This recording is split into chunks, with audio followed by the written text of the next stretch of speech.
How do you spell greatness? If you're like most people, I imagine you spell it the way that I spelled it in the sermon title for this morning. Greatness. And you may have even thought to yourself, how many other, are there, not even how many, are there any other ways of spelling greatness? And the answer to that is yes, there is. It's a good question. I'm glad you asked. I just have some information about that. There may be other ways of spelling it, but the one I'm interested in this morning is the way that Jesus spells it in our gospel lesson for this morning. In the dictionary that Jesus used, greatness is spelled S-E-R-V-A-N-T.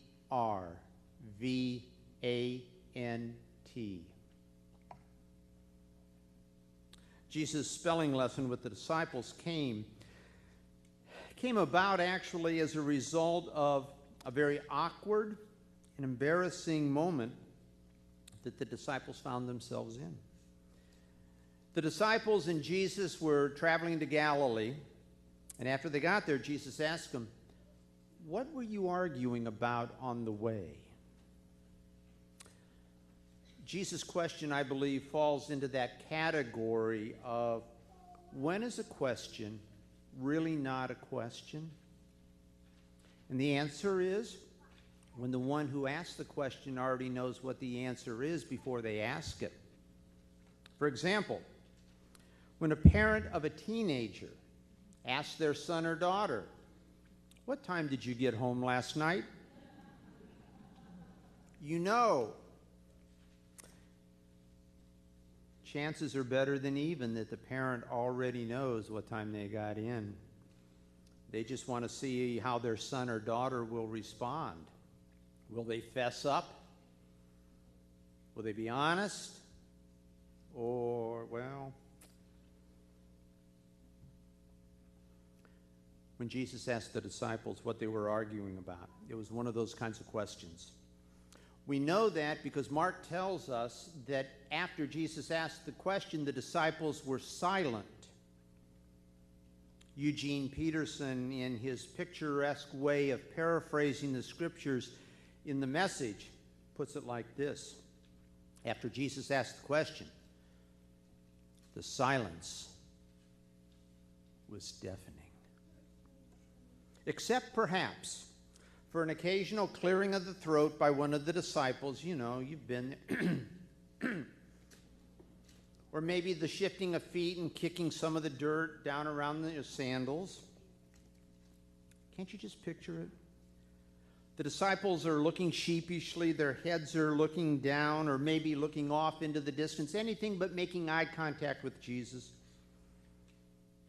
Maybe one of them kind of looks at the other and says, "You tell him." The other one says, "No, you tell him. I'm not telling him." Well, the truth is, nobody really needed to tell him anything. For as I said, it was one of those questions where Jesus, I believe, already knew the answer before he asked the question. And what they were arguing about was who among them was the greatest. No wonder there was silence. No wonder the silence was deafening. Nobody wanted to say anything. And I can't say as though I blame them. I wouldn't have wanted to say anything either. I'd be looking around for the first hole that I could find and try to crawl into it. I don't know about you. As I was working on the sermon for this morning, I was thinking about it, and as I was reading the gospel lesson over and over this past week, at one day when I was reading the gospel, I had a strange experience. So I was reading the gospel, I heard this sound, kind of strange sound.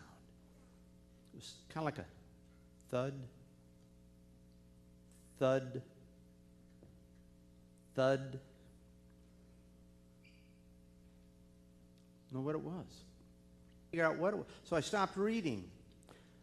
But I noticed when I stopped reading, I also stopped hearing that noise, that sound.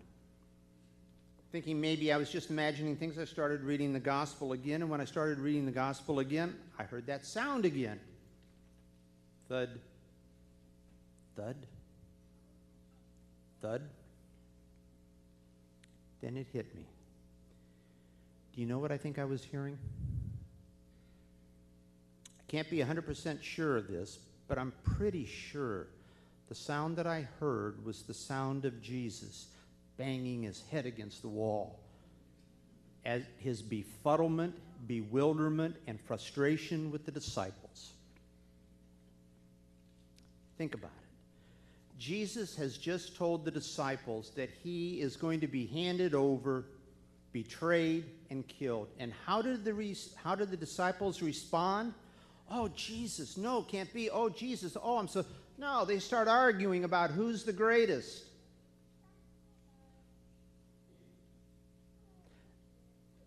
In Mark's gospel, the disciples don't come across as the brightest light bulb or the sharpest crayons in the box.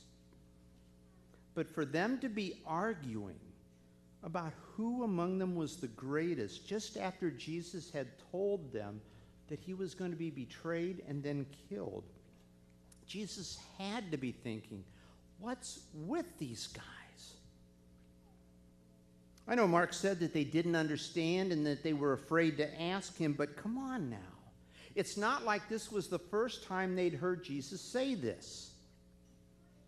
In the preceding chapter, Jesus began to teach them, saying, the Son of Man must undergo great suffering and be rejected by the elders and scribes and chief priests, and then killed, and after 3 days rise again. Mark even tells us that Jesus said this very openly. No coded language, nothing they had to figure out, just all out there. Now, I don't have to tell you, do I, that I really didn't hear Jesus banging his head against the wall. I mean, you understand, don't you, that was just kind of a figure of speech. But please understand me when I tell you that I'm really serious about this, that there are times when I really do wonder if Jesus wants to bang his head against the wall when it comes to some of the things we do.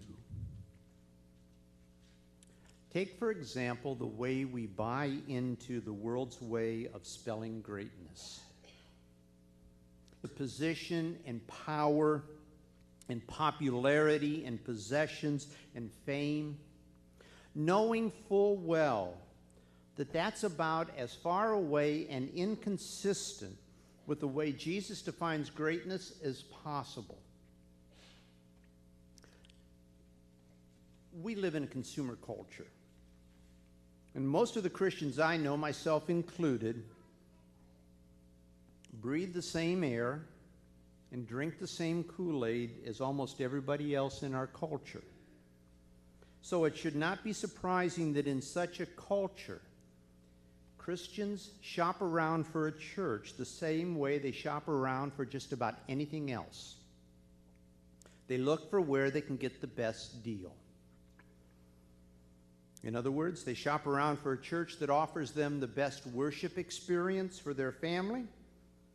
For every member of the family, the best programming, provided, of course, you understand that it fits in with their busy schedule.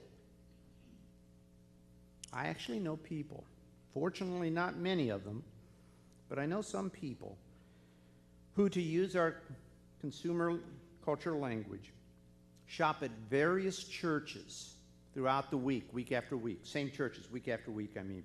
They shop at one church because it offers them the most exciting and exhilarating worship experience.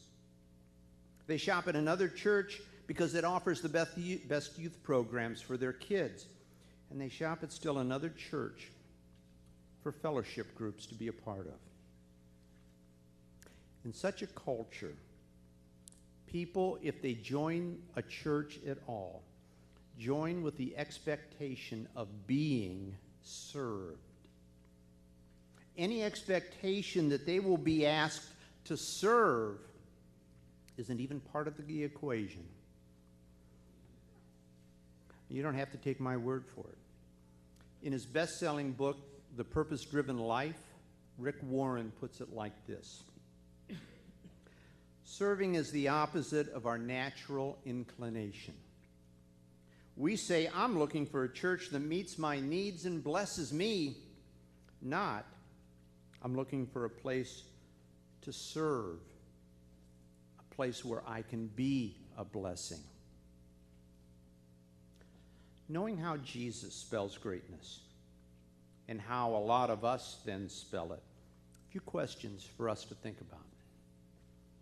Knowing how Jesus spells greatness, how is it that we have bought, and I use that word intentionally, how is it that we have bought into the world's definition of greatness, to whatever extent we have? And what would it mean for my life? What would it mean for the life of my family if I was to ask Jesus to convert us from the world's understanding of greatness to his? How would my life, how would our life be different? What kind of changes would I or my family have to make? And what would be the consequences or the implications of those changes? And how would I even go about it in the first place? All of which leads me to some thoughts I think we need to think about, and think about seriously as we sing our final song. We're not there yet, folks. Don't get excited, but we're getting close. To help us think about what we're going to be singing, take the song out of it's in your bulletin. Just look at the words with me for a minute. Just look at them. Make me a servant. Just take a look.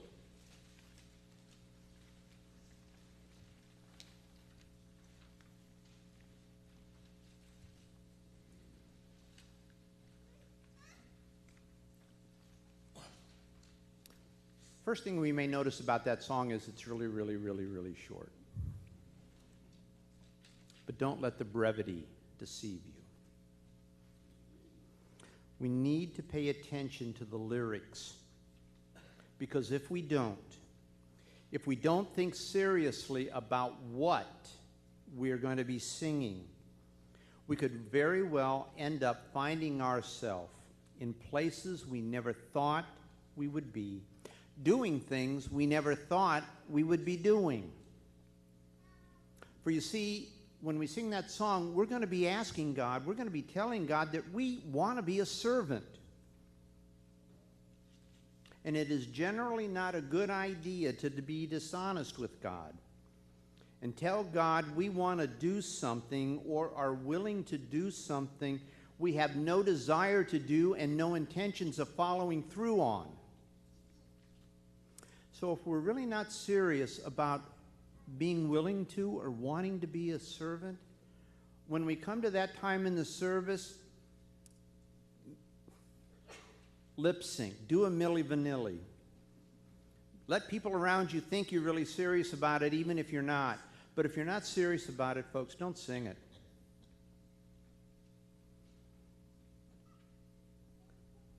But if we are serious about it, if we're serious about wanting to be, or at least willing to be a servant, then there are a few things we need to know in terms of what we can expect. If we're willing to be a servant, we can expect God to mess with our schedules, the way we spend our time. In the book that I referred to a few minutes ago by Rick Warren, The Purpose-Driven Life, Rick Warren says, if you remind yourself at the start of every day that you are God's servant, interruptions won't frustrate you as much. And I'm glad he put that, the operative phrase in that sentence probably is as much. I mean, interruptions are still going to frustrate us, but Warren says if we remind ourselves every morning that we're God's servants, they won't bother us as much. And that is because he says, your agenda will be whatever God wants to bring into your life. I think we can also expect God to begin to change our values and our priorities, the way we spend our time, the way we spend our money. We might find ourselves thinking twice or maybe even more about the next purchase we make. Whether or not we really need this, whether we really need another one when we have two at home, or a newer one when the one we have at home is just fine. We can also expect God to pull us out of our comfort zones. And that's what I meant about finding ourselves in places we never thought we'd be, doing things we never thought we'd be doing. Because God will begin to work in our hearts, and we will more than likely find ourselves caring about people and causes that we may have never even thought of before. And if we're like most other servants that I know, we can also expect to find our faith and our relationship with God deepening and becoming more meaningful than we ever imagined possible. For we will begin to see and hear Jesus in people and in places that we least expect. Just ask some of the people from our church who go to Cleveland every summer and spend a week serving and volunteering and working at the Nehemiah Mission. Or ask some of our youth or the chaperones that went to McCurdy School in New Mexico this.